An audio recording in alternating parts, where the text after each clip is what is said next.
नमस्कार मित्रों, आप सभी का फिर से इस क्लास में स्वागत है। आज हम एडजस्टमेंट एंट्रीज जो टॉपिक है उसके ऊपर चर्चा करने जा रहे हैं कि एडजस्टमेंट एंट्रीज की आवश्यकता कब होती है।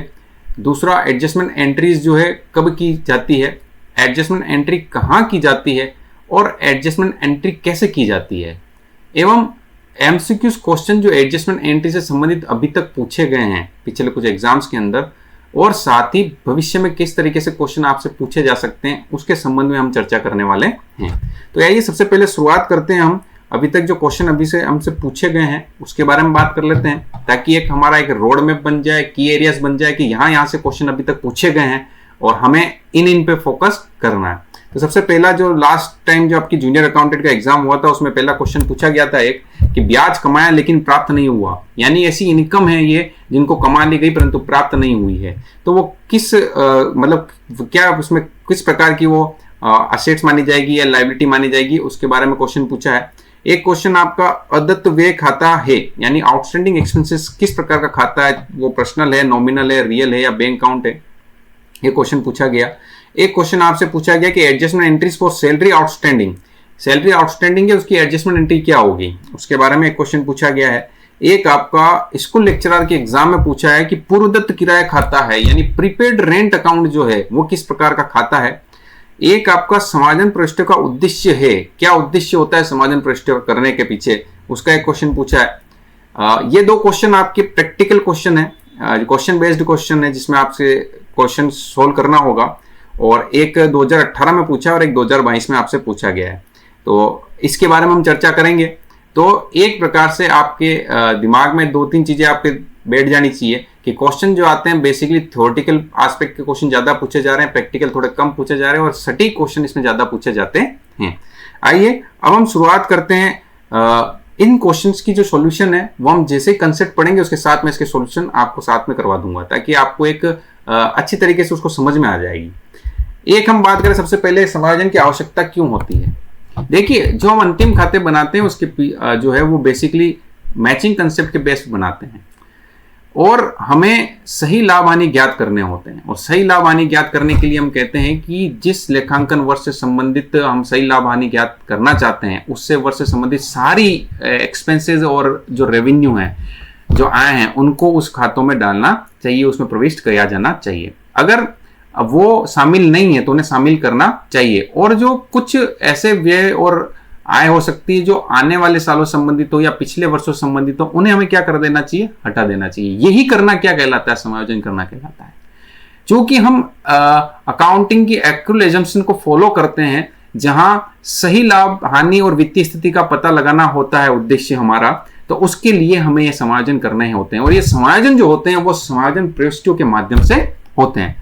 अब यहां पर एक चीज आपको क्लियर कर देना चाहता हूं, जो समायोजन प्रविष्टियां होती वो होती कहां पर है, क्योंकि हमारे पास क्या है, सब्सिडरी बुक्स भी होती है, तो उसके अंदर जो जनरल प्रॉपर है, जो जनरल प्रॉपर आपकी जो है वहां पर आप क्या करते हो, ये एंट्रियां करते हैं। जो जनरल प्रॉपर है, हमने कुल 8 प्रकार की सब्सिडरी बुक देखी, उसके अंदर एक जनरल प्रॉपर होती है, वहां पर हम ये एडजस्टमेंट एंट्रीज करते हैं। दूसरा, अब हम बात करें टाइमिंग ऑफ एडजस्टमेंट, कब किया जाए एडजस्टमेंट। तो एडजस्टमेंट करने के पीछे जो है रीजन बताया गया है कि ये ट्रायल बैलेंस से पहले भी किया जाता है और ट्रायल बैलेंस के बाद भी किया जाता है। तो यदि ये ट्रायल बैलेंस जो इनका कट ऑफ पॉइंट है वो क्या ट्रायल बैलेंस है,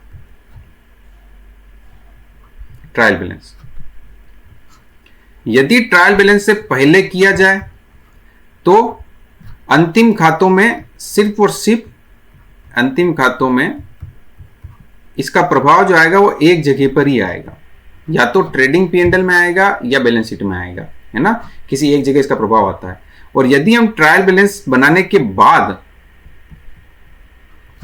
एडजस्टमेंट एंट्रीज करते हैं तो उस केस में अंतिम खातों पर 2 जगह प्रभाव आता है। ठीक है, एक प्रभाव होगा ट्रेडिंग P&L में आएगा और दूसरा प्रभाव कहां आएगा, आपके बैलेंस शीट में आएगा। और जनरली जो फॉलो किया जाता है वो यही ट्रेंड फॉलो किया जाता है कि हम ट्रायल बैलेंस बनाने के बाद ही एडजस्टमेंट्स करते हैं। है ना, ट्रायल बैलेंस के नीचे इंफॉर्मेशन दी हुई होती है और उसका हम क्या करते हैं, समायोजन प्रविष्टियां करते हैं। ओके, एक यहां पर जब यदि हम ट्रायल बैलेंस बनाने से पहले हम एडजस्टमेंट कर लेते हैं तो उसके बाद जो ट्रायल बैलेंस बनती है वो ट्रायल बैलेंस क्या कहलाती है, एडजस्टेड ट्रायल बैलेंस कहलाती है। कभी कभी क्वेश्चन इसका भी पूछ लिया जाता है कि एडजस्टेड ट्रायल बैलेंस क्या होती है या कब बनाई जाती है। तो यहां पर आपको क्लियर हो जाना चाहिए, यदि समायोजन जो है हम क्या करें, ट्रायल बैलेंस बनाने से पहले कर दें, ठीक है, तो वहां पर जो ट्रायल बैलेंस बनेगी उसके बाद समायोजन करने के बाद तो एडजस्टेड ट्रायल बैलेंस कहलाएगी और उसका उन ट्रांजैक्शन का जो प्रभाव है वो सिर्फ अंतिम खातों में एक जगह आएगा। परंतु यदि हमने ट्रायल बैलेंस बना लिया उसके बाद हम समायोजन कर रहे हैं, दो जगह उसका प्रभाव आएगा। ओके, नेक्स्ट, अब यहां पर हम बात कर लेते हैं एडजस्टमेंट्स के टाइप्स की, कि एडजस्टमेंट कितने प्रकार का होता है। तो हर एक ऑथर ने इसके पीछे अपनी अलग अलग विचारधारा है, फिर भी कुछ बाइफरकेशन यहां पर किए गए हैं कि एक्सपेंसेस बेस्ड जो एडजस्टमेंट होते हैं वो, दूसरा आपका इनकम बेस्ड होते हैं, और तीसरा आपका प्रोविजन से रिलेटेड होते हैं, और चौथा आपका जो इन सबको छोड़कर होता है वो अदर एडजस्टमेंट के अंडर काउंट किया जाता है। और यहां पर हम कुछ मुख्य जो एडजस्टमेंट है उसके बारे में ध्यान से मतलब चर्चा करेंगे, क्योंकि क्वेश्चन उसी से पूछा जा रहा है, ठीक है। तो यहां पर सबसे पहला हम बात करें आउटस्टैंडिंग एक्सपेंसेस का। आउटस्टैंडिंग एक्सपेंस के संबंध में क्वेश्चन पूछा गया है कि जो आउटस्टैंडिंग एक्सपेंसेस है वो होता क्या है, सबसे पहले देखें। तो आउटस्टैंडिंग एक्सपेंसेस का मतलब ये है कि ऐसे वे जो कि हो चुके हैं परंतु उसका भुगतान हमने इस लेखांकन वर्ष में नहीं किया है, तो वो वे क्या कहलाएंगे, आउटस्टैंडिंग एक्सपेंसेस कहलाएंगे। तो ये हमारे लिए एक प्रकार से क्या हुई, आउटस्टैंडिंग एक्सपेंसेस हमारे लिए एक लायबिलिटी हुई, क्योंकि हमें इसका भुगतान भविष्य में करना ही है ना। तो एक ये लायबिलिटी हो गई हमारे लिए। और एक्सपेंसेस का नेचर क्या होता है, नॉमिनल नेचर का अकाउंट होता है, परंतु जैसे ही उस एक्सपेंस के साथ आउटस्टैंडिंग वर्ड लग जाता है यानी अदत्त या लग जाता है, तो वो जो है खाता किस प्रकार का बन जाता है, व्यक्तिगत खाता बन जाता है, और व्यक्तिगत में भी रिप्रेजेंटेटिव पर्सनल अकाउंट ये बन जाता है। तो इससे क्वेश्चन पूछा गया, इसका जवाब हमें पता होना चाहिए कि रिप्रेजेंटेटिव पर्सनल अकाउंट कहलाता है। और इसे कहां पर दिखाएंगे, हम बैलेंस शीट के किधर दिखाएंगे, लायबिलिटी साइड दिखाएंगे, क्योंकि हमें इसका भुगतान अभी करना बाकी है। अब इसकी एडजस्टमेंट एंट्री क्या होगी, एडजस्टमेंट एंट्री के लिए हमें वो पांचों जो प्रकार मैंने आपको बताए थे वो ध्यान में होने चाहिए कि आउटस्टैंडिंग एक्सपेंसेस क्या होती है, एक लायबिलिटी होती है, और लायबिलिटी जब अकर्ड होती है तो उसे हम क्या करते हैं, क्रेडिट करते हैं। तो आउटस्टैंडिंग एक्सपेंसेस तो क्या हो जाएगा, क्रेडिट, ये देखिए किया हुआ है। और एक्सपेंसेस का नेचर क्या होता है, डेबिट होता है, तो उस एक्सपेंसेस को क्या करते हैं हम यहां पर, डेबिट। तो एंट्री क्या हो जाती है, particular expenses account debit to outstanding expenses. Okay, दूसरा इसी के संबंध में हम एक्रूड इनकम की बात करते हैं, इससे रिलेटेड ही एक्सपेंस के संबंध से रिलेटेड ही है एक्रूड इनकम, यानी इसे अदत्त आय भी कहते हैं, बकाया आय भी कहते हैं, और उपार्जित आय भी कहते हैं। यानी ऐसी आय जो हमने कमा तो ली है परंतु हमें इस लेखांकन वर्ष में पैसा प्राप्त नहीं हुआ है, तब भी हमें क्या कराएंगे, इसको बुक्स ऑफ अकाउंट में रिकॉग्नाइज करेंगे और इसके लिए एडजस्टमेंट करेंगे।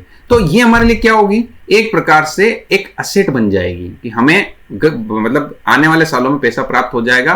तो ये एक्रूड जो इनकम होगी अपने लिए क्या बन जाती है, असेट बन जाती है। और जैसे ही असेट बन गई तो असेट्स बनते ही इसे कहां दिखाएंगे, बैलेंस शीट के असेट साइड दिखाएंगे।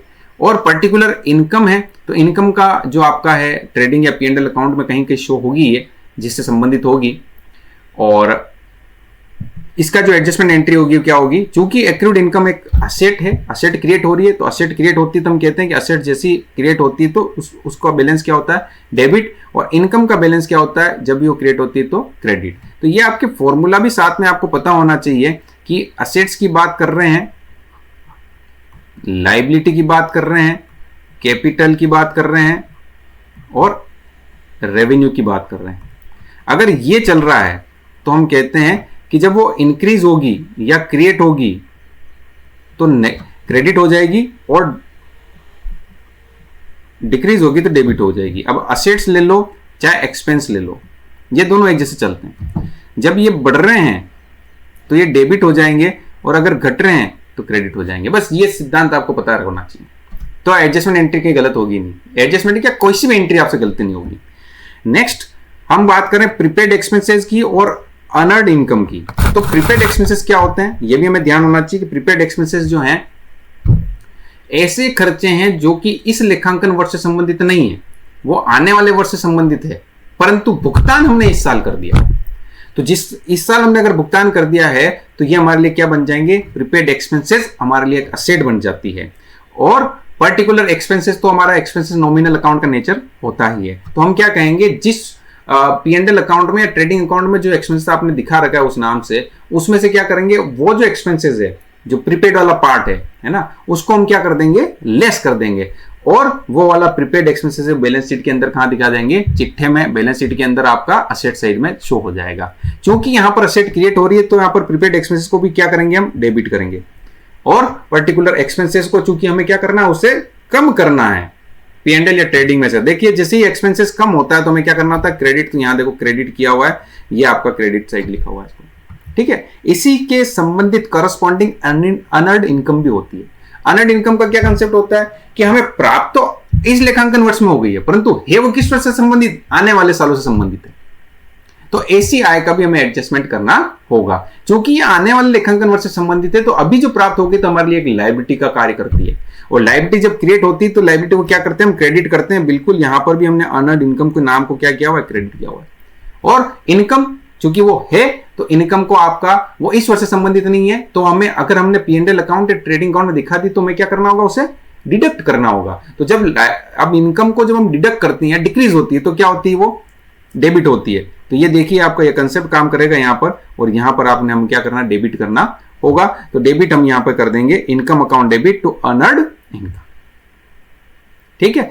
तो ये चीज आपको ध्यान रखनी होगी। ये 4 इंपोर्टेंट जो कह सकते हो आप एडजस्टमेंट है वो ये है, ठीक है। अब हम एक बार क्वेश्चंस पे आ जाते हैं कि इनसे अभी तक जो हमने पढ़ा है उससे संबंधित कितने क्वेश्चन सबसे सोल्व हो जाते हैं।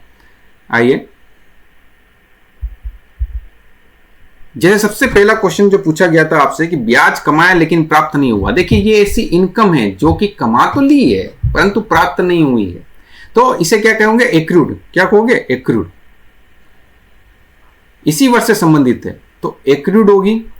और एक्रूड इनकम आपके लिए क्या बनती है, असेट बनती है। तो यहां पर आप इस ऑप्शन को ढूंढे कि एक्रूड इनकम जो है कहीं दिया हुआ है, बिल्कुल दिया हुआ है, तो एक्रूड असेट के रूप में कार्य करेगी। ये आपका सही उत्तर हो जाएगा, बिल्कुल आपका करेक्ट आंसर। एक संपत्ति बनती है और उसको बैलेंस शीट में दिखाया जाता है। दूसरा क्वेश्चन यहां पर पूछा है, अदत्त व्यय खाता है। देखो आउटस्टैंडिंग एक्सपेंसेस हम अभी डिस्कस कर रहे थे कि किसी एक्सपेंसेस के नाम से या इनकम के नाम पे आगे यदि कोई एडजस्टमेंट जुड़ जाता है, चाहे वो प्रीपेड हो, चाहे आउटस्टैंडिंग हो, चाहे अनअर्न्ड हो, चाहे एक्रूड हो, तो वो खाता किस नेचर का हो जाता है, वो खाता नेचर हो जाता है आपका पर्सनल अकाउंट। बिल्कुल सत्य उत्तर है ये, बिल्कुल सही उत्तर आपका हो जाएगा पर्सनल अकाउंट।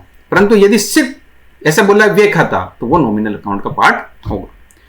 फिर आपसे तीसरा क्वेश्चन पूछा है कि adjustment entries for salary outstanding. Outstanding salary के संबंध में, यानी आउटस्टैंडिंग एक्सपेंसेस है। और आउटस्टैंडिंग एक्सपेंसेस आपके लिए क्या होता है, आउटस्टैंडिंग एक्सपेंसेस एक प्रकार लायबिलिटी होती है। लायबिलिटी जब क्रिएट होती है तो आउटस्टैंडिंग को क्या करते हो, क्रेडिट करते हो। तो सबसे पहले देखें यहां पर कि सैलरी आउटस्टैंडिंग कहां कहां है, क्रेडिट साइड। तो ये सीधी सी दिख रही है, देखो एक ही जगह दिख रही है कि सैलरी आउटस्टैंडिंग सिर्फ एक ही जगह है, और पर्टिकुलर एक्सपेंसेस डेबिट ये हो गया। तो आपका सीधा उत्तर बी आपका उत्तर हो जाना चाहिए, बिल्कुल आपका वो कंसेप्ट पांचों खातों वाला। नेक्स्ट है कि स्कूल लेक्चरर में जो पूछा है वो पूर्वदत्त किराया क्या है, यानी प्रीपेड रेंट।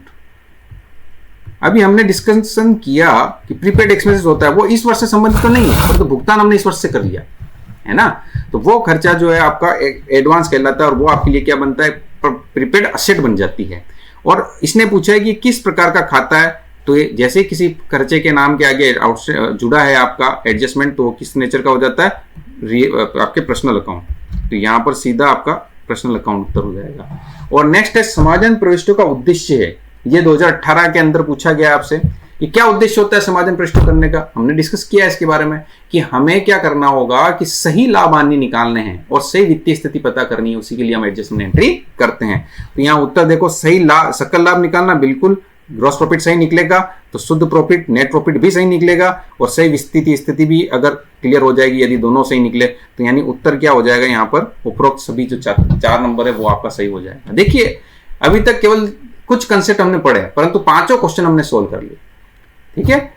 नेक्स्ट जो आपके ये है वो प्रोविजन से संबंधित एडजस्टमेंट के बारे में बता रखा है, और एक एंट्री यहां पर दी हुई है, इसको हम देखते हैं। वर्ष 2020-21 के दौरान 20,000 रुपए के बीमा प्रीमियम का भुगतान किया, ठीक है, इंश्योरेंस प्रीमियम चुकाया आपने और 20-21 के दौरान, और लिखा हुआ है 12,000 रुपए प्रतिवर्ष की दर से 30 सितंबर 2021 तक के बीमा प्रीमियम को शामिल करते हुए 31 मार्च 2021 को की जाने वाली आवश्यक समायोजन प्रविष्टि क्या होगी। अब पहले क्वेश्चन को समझे। यह कह रहा है कि फाइनेंशियल ईयर 2020-21 के अंदर हमने कितने रुपए जमा कराए, 20,000 रुपए इंश्योरेंस प्रीमियम चुकाया, ठीक है। ब्रैकेट में क्या किया, 12,000 रुपए प्रतिवर्ष की दर से 30 सितंबर 2021 तक के 30 सितंबर 2021, यानी खाते कब बंद होते हैं, 31/3/21, ओके। परंतु हमने सितंबर तक यानी 30/9/21 तक, यानी आप कह सकते हो अप्रैल, मई, जून, जुलाई, अगस्त और सितंबर, यानी 6 महीने का एडवांस पैसा चुकाया आपने, यानी प्रीपेड पैसा चुका दिया 6 महीने का। और बोला है कि 12,000 प्रतिवर्ष के हिसाब से, एक साल का कितना रुपए लगता है, 12,000 रुपए लगता है, यानी एक महीने का कितना हो गया, 6,000 हो गया। यानी अब हम हमारी चीज में क्लियर हो जाना चाहिए कि 6 महीने के लिए कितना रुपया, 6,000 रुपया हमने एडवांस चुकाया साहब। और एडवांस चुकाया तो क्या हुआ, प्रीपेड एक्सपेंसेस हुआ। और प्रीपेड एक्सपेंसेस क्या होती है, असेट होती है। तो हमारी एंट्री क्या होती है कि भी प्रीपेड असेट क्रिएट हुई, असेट क्रिएट होती थी prepaid insurance premium account debit, क्योंकि एसेट जब क्रिएट होती है तो हम क्या करते हैं, उसे डेबिट करते हैं। और टू पर्टिकुलर इंश्योरेंस प्रीमियम, जो भी आपका नाम आएगा इंश्योरेंस प्रीमियम, जो खर्चे का नाम यहाँ पर इंश्योरेंस प्रीमियम है, और राशि क्या आएगी, 6,000। अब हम क्या करेंगे, उस पर्टिकुलर P&L अकाउंट में जाकर इस 6,000 को तो क्या कर देंगे, उस एक्सपेंस में से लेस कर देंगे, और बाकी जो 6,000 कहां दिखा देंगे, असेट सहित दिखा देंगे। तो ये एंट्री जहां पर भी है वो एंट्री आपकी करेक्ट होगी। तो चेक कर लीजिए, prepaid insurance premium account debit 6,000 to insurance premium account, ये पहली ही एंट्री सही है, पहली एंट्री आपकी करेक्ट एंट्री होगी। एक तो आप देख लीजिए, कुल मिला के 7 क्वेश्चन थे, और 7 क्वेश्चन में से 6 क्वेश्चन तो आपने अभी तक जो कंसेप्ट पढ़ा उसी से सीख लिए, ठीक है। तो इस तरीके से क्वेश्चन पूछे गए हैं, देखो अधिकतर, तो ऐसे आपको क्वेश्चन सोल्व करने आने चाहिए। नेक्स्ट हम कुछ एडजस्टमेंट एंट्रीज के बारे में और देख लेते हैं। जैसे आपका क्लोजिंग स्टॉक के बारे में बता रखा है, क्लोजिंग स्टॉक, तो इसको क्या करते हैं हम, क्लोजिंग स्टॉक को, इसकी एंट्री क्या होगी, stock in trade account debit to trading account में आपका क्रेडिट सेट हो जाएगा। अगर हमने ड्रॉइंग्स किया है, कोई माल निकाला है पर्सनल यूज के लिए, तो हम ड्रॉइंग अकाउंट को डेबिट करते हैं, परचेज आपका क्रेडिट होता है क्योंकि माल कम हो गया है। अगर हमने कोई फ्री सैंपल में कोई डिस्ट्रीब्यूट किया गुड्स को, तो बिल्कुल एडवर्टाइजमेंट अकाउंट डेबिट टू आपका परचेज अकाउंट आ जाता है। और फ्री सैंपल के अंदर एम्प्लॉइज को अगर दिया है, ठीक है, पब्लिक को दिया है advertisement account debit to purchase, और एम्प्लॉइज को दिया है तो एम्प्लॉइज को हमें एक प्रकार से भुगतान के रूप में इसको लिया जाता है, तो wages and salaries account debit to purchase account आ जाएगा। कुछ एंट्रीज और है एडजस्टमेंट, जैसे आपका गुड्स इन ट्रांजिट, माल मंगाया परंतु लेखांकन अवधि के अंत तक कोई माल अभी तक हमें प्राप्त नहीं हुआ है, तो आपकी ये एंट्री हो जाएगी। एबनॉर्मल लॉस हुआ स्टॉक का, तो बिल्कुल abnormal loss account debit to जो भी आपके स्टॉक जितने का उसमें से परचेज को हम कम कर देंगे। Stock used as stationery, stationery के रूप में हमने स्टॉक को यूज कर दिया, तो स्टेशनरी हमारी कम हो गई, तो हम इसको एंट्री क्या कर लेंगे, stationery account debit to purchase account कर लेंगे। Material used for constructing fixed assets, कोई मटेरियल हमने फिक्स्ड एसेट्स को बनाने के लिए किया, तो फिक्स्ड एसेट्स की तो वैल्यू बढ़ेगी, इंक्रीज होगी फिक्स्ड एसेट, और मटेरियल आपका कम हो जाएगा, तो आप परचेज को क्रेडिट कर सकते हो, या स्टॉक में से लिया तो स्टॉक को क्रेडिट करके कम करते हुए। और goods sent on approval pending approval on the balance sheet date, जब हमने गुड्स कोई पसंदगी पे माल भेजा है, हमने क्या किया, इसका मैं कंसेप्ट आपको पूरा समझा देता हूं। यहां पर कि गुड्स सेंट ऑन अप्रूवल क्या होता है कि हमने सामने वाले की पसंदगी पे माल बेचा है, भाई तेरे को पसंद आ जाए तो रख लेना, नहीं पसंद आए तो वापस भेज देना। परंतु जैसे आपका फाइनल बैलेंस शीट हम बना रहे हैं, उस दिन उसकी कोई अप्रूवल भी नहीं आई, और अब हमने तो उसको सेल्स मान लिया, तो अब क्या करें, तो हमें क्या करना होता है, एडजस्टमेंट करनी होती है। तो कैसे एडजस्टमेंट होता है उसका समझ लें। उसका एडजस्टमेंट जो होगा,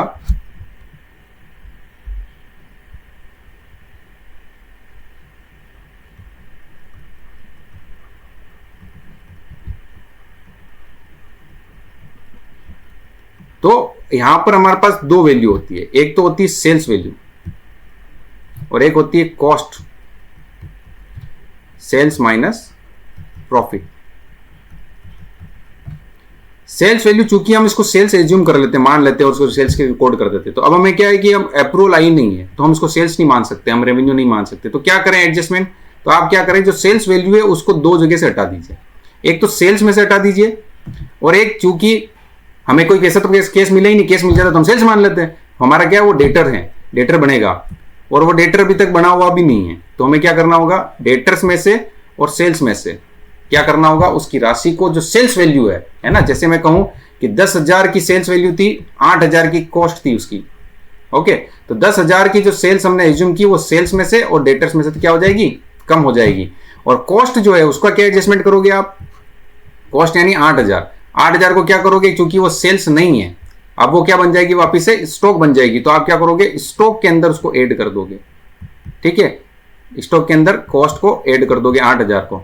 और ट्रेडिंग अकाउंट में और ऐसा कैसा बैलेंस शीट के अंदर भी हमने क्लोजिंग स्टॉक को दिखा रखा होगा, तो वहां पर भी हमें क्या करना होगा, स्टॉक के अंदर ऐड करना होगा, ठीक है। तो इस तरीके से इसका ट्रीटमेंट होता है। तो ये 10,000 तो कहां से लेस हो जाएगा, सेल्स में से लेस हो जाएगा और डेटर्स में से लेस हो जाएगा, और दूसरा कॉस्ट कहां से लेस हो जाएगी, कॉस्ट कहां ऐड हो जाएगी, स्टॉक के अंदर, क्लोजिंग स्टॉक जो ट्रेडिंग अकाउंट में होता है उसमें ऐड कर लोगे और दूसरा जो है आपका बैलेंस शीट के अंदर ऐड कर लोगे। इस तरीके से इसका गुड्स सेंट ऑन अप्रूवल का एडजस्टमेंट होता है, ठीक है। ये एंट्रीज यहां पर दी हुई है। नेक्स्ट डेप्रिशिएशन हम इसका पूरा एक चैप्टर हम पढ़ेंगे, एडजस्टमेंट यहां देख लेते हैं। डेप्रिशिएशन क्या होता है कि संपत्तियों का उपयोग करते हैं तो उसकी मूल्यों में कमी आती है, तो उसे हम क्या करेंगे, एक प्रकार से हमारे लिए नुकसान है, हर खर्चा है, उसे हम क्या करते हैं, डेबिट करते हैं और असेट्स की वैल्यू को कम कर देते हैं, ओके। तो इस तरीके से एंट्री हो जाएगी depreciation account debit to fixed assets. Provision for bad debts, इसके संबंध में हमने पूरा क्वेश्चन भी गिवन है, हमें एक क्वेश्चन भी दिया हुआ है, उसके बारे में बात करेंगे। एक 6 नंबर का क्वेश्चन हमें एमसीक्यू पूछा गया है, तो उसके क्या करते हैं हम, प्रोविजंस बनता है तो P&L अकाउंट में उस प्रोविजन को ट्रांसफर करते हैं, P&L अकाउंट के डेबिट साइड हम प्रोविजन में ट्रांसफर करते हैं। ऐसा हम क्या करते हैं कि डिस्काउंट ऑन डेटर भी देते हैं, डेटर्स को डिस्काउंट देना है ना। 2 प्रकार के डिस्काउंट हमने पढ़े, हमने कहा एक तो आपका ट्रेड डिस्काउंट, एक होता है कैश डिस्काउंट। तो हम ये कहते हैं कि कोई डेटर है उससे हमें पैसा प्राप्त करना है और कैश रिसीव करना है, तो उसके लिए हम क्या करते हैं, उसको डिस्काउंट देते हैं। तो हम सोचते हैं कि उसके लिए भी क्या कर ले, एक प्रोविजन बना ले, तो वो प्रोविजन यहाँ पर भी हम बना सकते हैं। और इस तरीके से म्यूचुअल सेटअप भी होता है कि कभी कभी हो सकता है कि हम किसी के डेटर बने और वो हमारे लिए क्या बन जाए, हम उसके लिए क्रेडिटर और उसके लिए हम तो क्रेडिटर और हमारे लिए वो क्या है, डेटर बन जाए। तो कभी म्यूचुअल भी हो सकता है, तो म्यूचुअल में भी हम एडजस्टमेंट इस तरीके से करेंगे, creditors account debit to debtors account की तरह हमें बुक्स ऑफ अकाउंट में ट्रीटमेंट करना होगा, ठीक है। तो ये कुछ एडजस्टमेंट्स आपको हल्का हल्का आना चाहिए कि कभी कभी क्वेश्चन आपसे पूछ सकते हैं। ज्यादातर क्वेश्चन अभी तक जहां से पूछे गए वो हमने डिस्कस कर लिए हैं। तो अब एक आपका बच रहा वो क्वेश्चन, उसके बारे में हम चर्चा कर लेते हैं।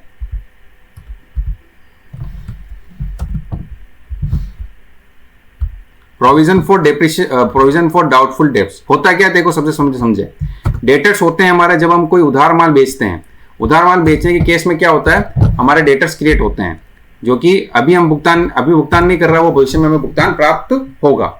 तो वो डेटर्स जो होते हैं 3 प्रकार के होते हैं। एक आपका डेटर होता है गुड डेटर,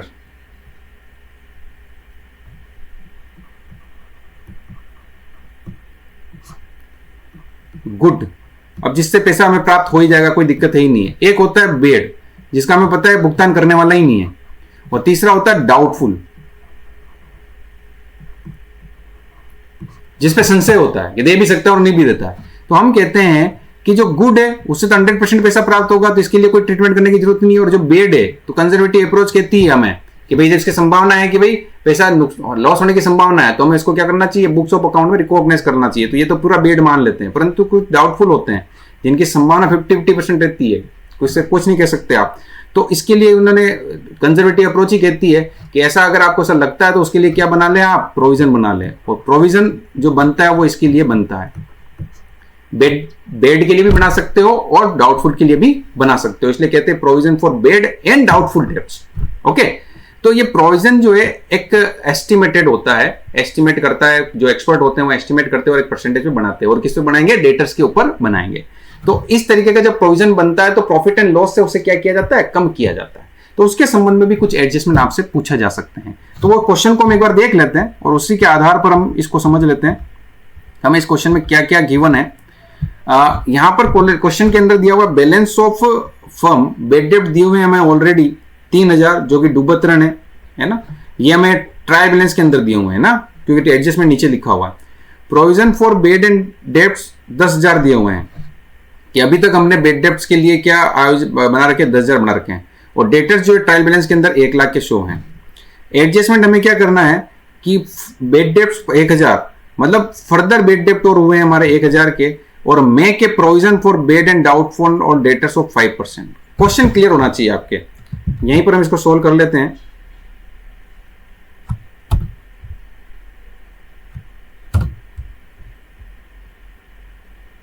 यहां पर सबसे पहले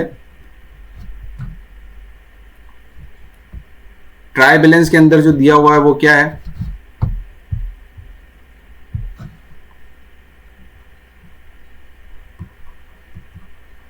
डेटर्स दिए हैं 1 लाख के,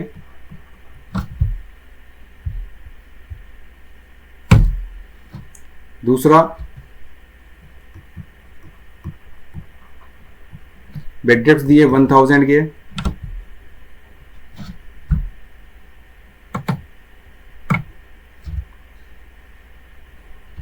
तीसरा प्रोविजन आपको बना के दिया हुआ है 10,000 का, और एडजस्टमेंट के लिए बोल रहे हैं, एडजस्टमेंट के लिए कि 1,000 के बेड डेब्ट्स और हुए हैं और 5% आपको बनाना है। तो इसका एक फॉर्मेट है जो आपको देखना चाहिए, बहुत इजी फॉर्मेट है, उसी के अकॉर्डिंग हमें चलना चाहिए।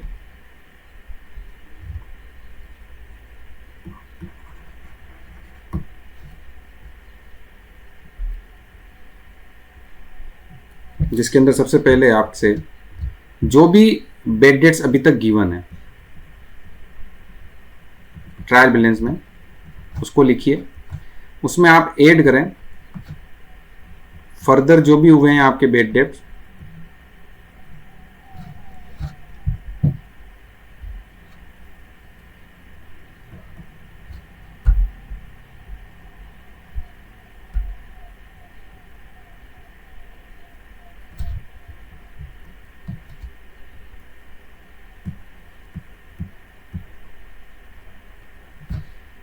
उसको ऐड करना है, प्लस प्रोविजन आपको जो नया बनाना है उसको भी आप ऐड करें, और आपको लेस करना है ओल्ड प्रोविजन। तो ये जो राशि आएगी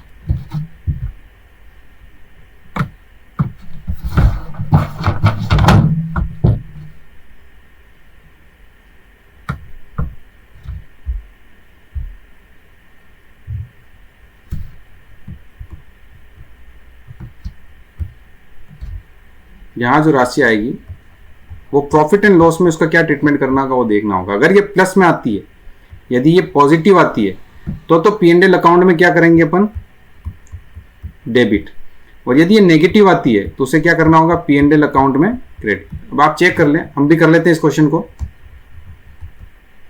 बेड डेब्ट्स ट्रायल बैलेंस में कितना दिया हुआ है, बिल्कुल 1,000 दिया हुआ है। फिर फर्दर बेड डेब्ट और कितना दिया हुआ है, देख लेते हैं एक बार क्वेश्चन वापिस से। 3,000 दिया हुआ है, सॉरी 10,000 1 लाख। ओके, तो यहाँ सुधार कर लें कि हमें क्या दिया हुआ है,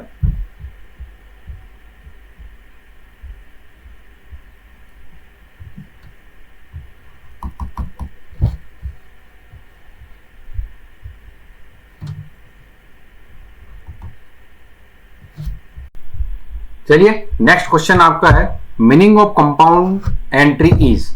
कंपाउंड एंट्री से मतलब हमारा क्या होता है उसके बारे में हम जान लेते हैं। कंपाउंड एंट्री क्या होती है, बेसिक हम जब बात करें इसकी, तो कंपाउंडिंग एंट्री का मतलब मिश्रित प्रविष्टियों से होता है। मिश्रित प्रविष्टियों का मतलब ये होता है कि जब एक ही डेट को एक से अधिक ट्रांजेक्शन होते हैं और हम सोचते हैं कि उसको एक साथ अगर लिख लें तो वो ट्रांजेक्शन्स क्या कहलाते हैं, मिश्रित प्रविष्टियों के अंतर्गत आते हैं। तो यहाँ पर आपका देख ले क्वेश्चन ऑप्शन क्या है कि different transaction of different dates are entered as a single entry, no. Different transaction of same date are entered as single entry, बिल्कुल सही। एक ही डेट के दिन एक से अधिक ट्रांजेक्शन अगर होते हैं और उनको जब हम साथ में लिख देते हैं तो वो कंपाउंड एंट्री का पार्ट बनते हैं। ये क्वेश्चन आपका उत्तर सही हो जाएगा। नेक्स्ट क्वेश्चन है आपका, the basic concept related to the balance sheet. Balance sheet से संबंधित बेसिक कंसेप्ट क्या होगी, देखिए क्वेश्चन को ध्यान से समझे। क्या कॉस्ट कंसेप्ट होगी, क्या बिजनेस एंटिटी कंसेप्ट होगी, क्या अकाउंटिंग पीरियड कंसेप्ट होगी, या both cost and business entity concept. देखिए यहां पर क्वेश्चन बड़ा कंसेप्चुअल क्वेश्चन है। अकाउंटिंग पीरियड कंसेप्ट के बारे में आपको पता होना चाहिए। अकाउंटिंग पीरियड कंसेप्ट कहती है कि वर्ष से संबंधित रेवेन्यू उसी वर्ष से संबंधित आपके एक्सपेंसेस की बात करती है और वो इस वर्ष से संबंधित होने चाहिए। तो यहां पर अकाउंटिंग पीरियड कंसेप्ट जो है फोकस करेगी आपके रेवेन्यू और एक्सपेंस किसकी तरफ, उस वर्ष से संबंधित की तरफ। कॉस्ट कंसेप्ट कहेगी आपकी असेट्स जो है वो उस समय मतलब उस प्राइस पर रिकॉग्नाइज की जानी चाहिए जो कि उसके खरीद मूल्य है।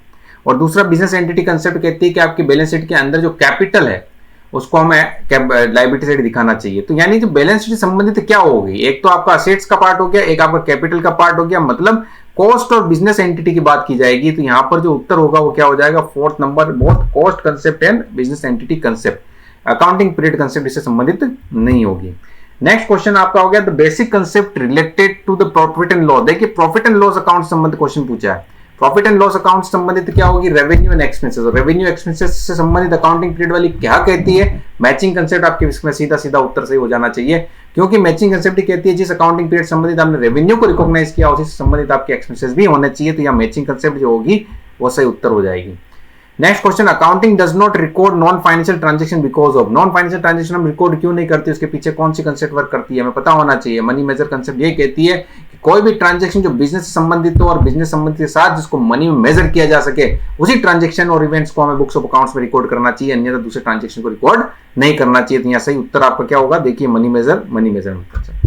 Question number 38, capital is shown under liability because of. देखो कैपिटल को लायबिलिटी के अंदर किस कंसेप्ट के कारण शो किया जाता है पता होना चाहिए, डिस्कस किया हुआ है। बिजनेस एंटिटी कंसेप्ट कहती है कि बिजनेसमैन एंड बिजनेस दोनों क्या है, सेपरेट जो है उनका अस्तित्व होता है। तो यहाँ चेक करें एंटिटी कंसेप्ट जो आपका उत्तर हो जाएगा, एंटिटी कंसेप्ट आपका सही उत्तर हो जाएगा।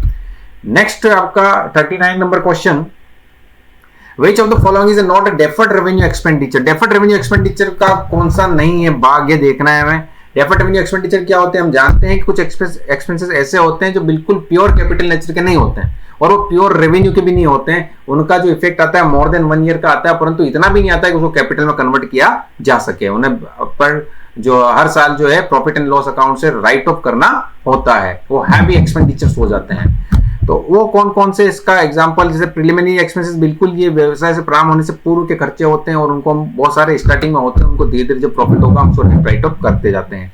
प्री ऑपरेटिव एक्सपेंसेस, ये भी आपके प्री ऑपरेटिव ऑपरेशन स्टार्ट करने से पहले खर्चे हैं। बेसिकली ये भी प्रिलिमिनरी एक्सपेंसेस के इस प्रकार के होते हैं, बिजनेस को स्टार्ट करने से पहले संबंधित ही हो गए। ये भी आपका रेवेन्यू एक्सपेंडिचर का पार्ट होगा, डेफर्ड रेवेन्यू का। हैवी एडवर्टाइजमेंट, ये भी आपका जो है डेफर्ड रेवेन्यू का पार्ट होगा। Legal expenses of breach of contract, contract के टूटने से जो लीगल एक्सपेंसेस हुए वो उससे संबंधित वर्ष के संबंध होगा, ये आपका जो है रेवेन्यू नेचर का होगा। बाकी जो सारे आपके हैं वो डेफर्ड रेवेन्यू के होंगे। तो ये आपका जो 4th नंबर का उत्तर है वो आपका सही करेक्ट हो जाएगा। Question number 14, last question, following all item are classified as a fundamental assumptions except. कौन सा इसमें छूटा हुआ है जो फंडामेंटल एजम्पशंस में नहीं आता। जानते हैं हमें फंडामेंटल एजम्पशंस 3 प्रकार की मैंने आपको बताई थी। गोइंग कंसर्न आपकी हो गई, दूसरी आपकी एक्रूल हो गई, तीसरी आपकी कंसिस्टेंसी हो गई। यानी जो सेपरेट एंटिटी वो आपकी कंसेप्ट है उसको हम ध्यान नहीं, जो है सही उत्तर जो है यहाँ पर हो जाएगा सेपरेट एंटिटी कंसेप्ट। ओके, बहुत बहुत धन्यवाद आप सभी का।